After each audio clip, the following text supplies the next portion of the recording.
Welcome back once again. मैं हूं आशीष और आप देख रहे हैं द लीगल सीन। आज के इस पर्टिकुलर वीडियो में हम बात करेंगे एक ऐसे केस के बारे में जहां पर कोर्ट ने माना कि पत्नी का जबरदस्ती मैट्रिमोनियल हाउस में घुसना, वहां पर रहना एक तरह से हस्बैंड के ऊपर एक क्रुएलिटी है, जिसके आधार पर हस्बैंड पत्नी से डाइवोर्स ले सकता है। अब ये पूरा केस क्या था, इस पूरे केस में क्या फैक्ट्स एंड सर्कमस्टेंसेस हैं, हम इसको डिटेल में समझेंगे ताकि हम ये समझ पाएँ कि कोर्ट ने आखिर ऐसा क्यों कहा।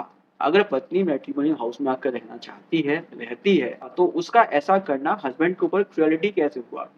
इसको हम आज डिटेल में समझने वाले हैं। So stay tuned through out the video so that you could have a very better perspective over this situation. हम इस केस के बिल्कुल कोर पार्ट को समझेंगे, जिसको कोर्ट ने क्रुएलिटी माना है। इस केस का नाम है सुभाष चंद्र दास चौधरी वर्सेस संध्या दास चौधरी। इस केस में पत्नी शुरू से ही अपने मैट्रिमोनियल हाउस में नहीं रहती थी। वो एक सेपरेट अकोमोडेशन में पति के साथ रहती थी, लेकिन वहां पर भी इन दोनों के बीच में डिस्प्यूट हुआ, तो पति जो है मैट्रिमोनियल हाउस में आकर रहने लगा, लेकिन पत्नी जो है अभी भी रेंटेड अकोमोडेशन में ही रहती थी।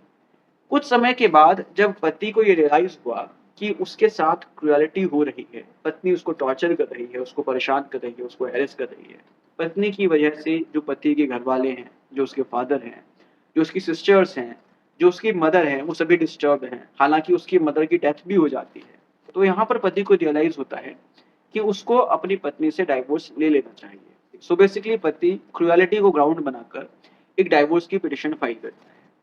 जब डाइवोर्स की पिटीशन फाइल हो जाती है, तो पत्नी इसके बाद मैट्रिमोनियल हाउस में जबरदस्ती एंट्री लेती है।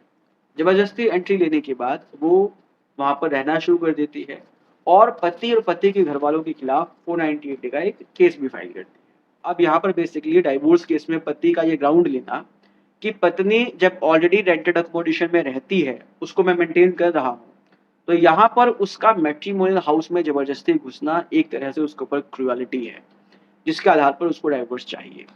सो बेसिकली इसको प्रिंसिपल जज की कोर्ट ने तो नहीं माना। प्रिंसिपल जज की कोर्ट ने उसकी डाइवोर्स पिटीशन को डिसमिस कर दिया। लेकिन जब पति इस ऑर्डर को हाई कोर्ट में अपील करता है, कलकत्ता हाई कोर्ट में अपील करता है, तो कलकत्ता हाई कोर्ट इसको जो है अपने पॉइंट ऑफ व्यू से देखता है और समझाता है कि किस तरह से पत्नी का मैट्रिमोनियल हाउस में घुसना, जबरदस्ती घुसना क्रुएलिटी है हस्बैंड के ऊपर।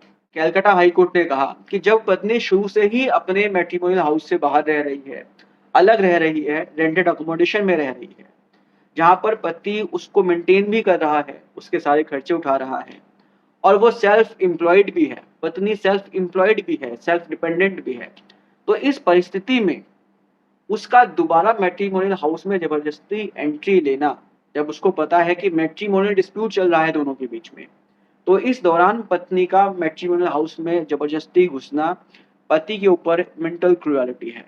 सो बेसिकली इसी को कलकत्ता हाई कोर्ट ने कहा कि पत्नी का ऐसा करना हस्बैंड के ऊपर क्रुएलिटी है, जिसके आधार पर हस्बैंड अपनी पत्नी से डाइवोर्स ले सकता है।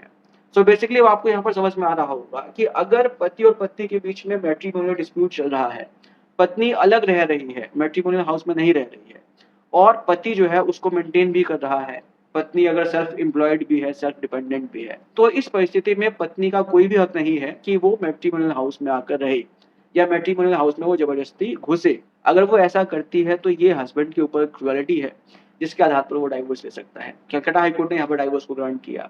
उम्मीद करता हूँ कि अब आपको भी बेसिकली समझ में आ गया होगा कि पत्नी का ये एक्ट एक तरह से हस्बैंड के ऊपर क्रुएलिटी है, जिसके आधार पर डाइवोर्स लिया जा सकता है। उम्मीद करता हूँ कि वीडियो इन्फॉर्मेटिव लगी होगी। अगर इन्फॉर्मेटिव लगी है तो उसको शेयर कीजिए। मिलते हैं नेक्स्ट वीडियो में। Take care, bye bye.